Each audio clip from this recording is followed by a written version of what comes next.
solve 8x over x plus 1 equals 4 minus 8 over x plus 1.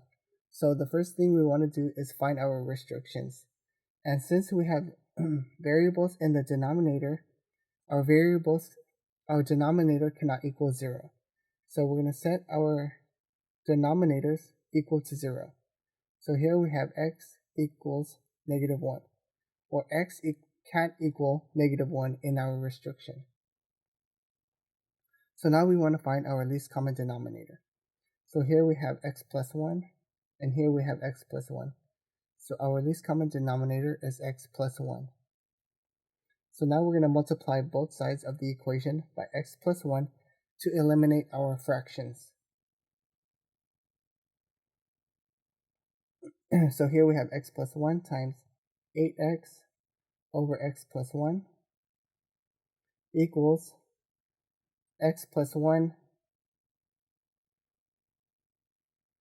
times 4 minus 8 over x plus 1. So now what we get is x plus 1 times 8x over x plus 1 equals 4 times x plus 1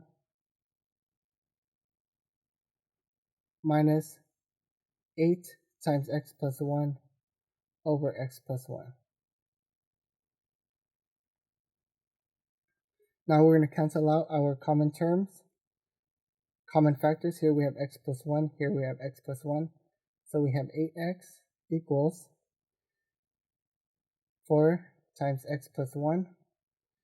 Here we have x plus 1, and here we have x plus 1. So minus 8. So now we're going to distribute our 4, and we have 8x equals 4x plus 4 minus 8. So now what we have is 8x equals 4x minus 4. So now we're going to subtract 4x from both sides, and we have 4x equals negative 4, or x equals negative 1. So now, because we have x equals negative 1, and our restriction is that x cannot equal negative 1, our answer is that x equals negative 1 is not a solution.